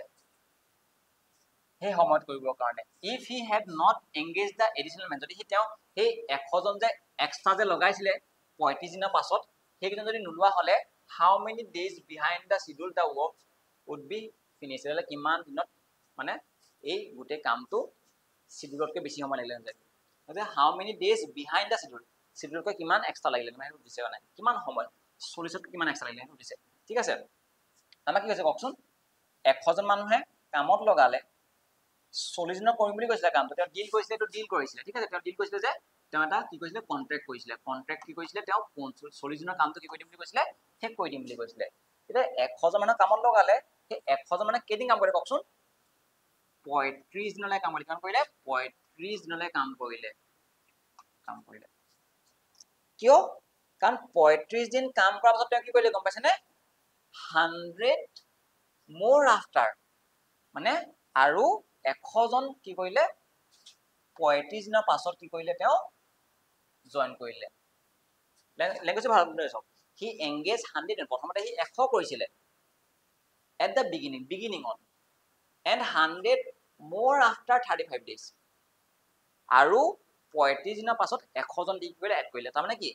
35 দিন কাম কৰিলে 100 জনে আৰু যেতিয়া হি কি কৰিলে গম পাইছেনে আগতে 100 আছিলে এটা যদি আৰু 100 হৈ যায় কাৰণ 200 হৈ যাবনে এই 200টা এটা কাম কেদিন আছে কওকচোন 35 দিন হৈছিল না থাকিলে কিমান দিন 5 দিন থাকিলে না 5 দিন এটো হৈছে গোটেই কামটো এই গোটেইটো কি হয় এইটো কাম এতিয়া আমাক কৈছে সেই কামটো যদি মই এক্সট্ৰা মান নলগালো হেতেন কিমান সময় লাগিলে হৈছে ঠিক আছে এই যে কামটোকে যদি চাও কিমান যদি কৰো 35 দিন কৰিছে 100 জন মানে 3500 200টা কেন হ'ব 1000 35 কৈ 1000 কেন হ'ব 4500টা কাম হৈছে না হ'ব এটা কেনেকৈ এনেকৈ পোৱা আছে এমপিএস এটা ফৰ্মুলা আছিল যিমানজন মানুহে কিমান ঘন্টাকৈ কাম কৰিছে বা কিমান দিন কৰিছে 100 জন মানে 35 দিন এটো কাম 200 জন মানে কি হৈ গল 100 আগতে আছিল আৰু 100 লগালে 200 হৈ যাব থাকিলে 5 দিন কাম 45 দিন আছে 40 দিন 35 কৰিলে থাকিলে 5 দিন বুজিছনে বা কাম আছে কিমান 4500 আপুনি কওকচোন 4500 কাম আছিল কামটো যদি সময়ত কৰিবলগীয়া হলতেন এই যদি 100টা মানুহ যদি কৰা হলে কাম মানুহ যদি নলগোৱা হলে আমাক কি কোৱেশ্চন কৈছে নহয় if he had not engaged the additional যদি এক্সট্ৰা ডিজন যদি এডিশনাল যদি যোগ নকৰা হলে কিমান লাগিলে কওকচোন 45টা কাম যদি 100 যদি কৰিবলগীয়া 100 জন যদি কৰিবলগীয়া হলতেন 100 কেনচেল হৈছিলে কিমান লাগিব কওকচোন 45 দিন লাগিব নে এক্সট্ৰা কিমান লাগিব 40 দিনৰ কৰিম বুলি কৈছিলে আৰু এক্সট্ৰা কিমান লাগিব এক্সট্ৰা 5 দিন লাগিব হয় নহয় নেকিবা আনসাৰটো অপচন নম্বৰ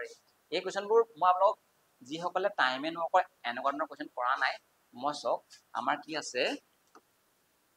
লক্ষ্য কোচিং সেন্টাৰ নামৰ এটা ইউটিউব চেনেল আছে এইটো ভিডিও তলতে আমি ডেসক্ৰিপচনত দি দিম বন্ধু বান্ধৱীসকল আমাৰ আজি এই সেটছটো ইমানে প্ৰশ্ন আছিল আমি প্ৰায় 17টা মান কোৱেশ্চন কৰিলো আপোনালোকে গম পাইছে যে আমাৰ এই কোৱেশ্চনসমূহ পুৰা এক্সাম ওৰিয়েন্টেড হৈছে এক্সাম লেভেল কৰিছো মই যিমান পাৰিছো এটা সব আপোনালোকে যদি কিবা কোৱেৰি আছে আমাক কমেন্ট বক্সত জনাব আৰু আমাৰ এই ভিডিওবোৰ আপোনালোক কিমান সহায়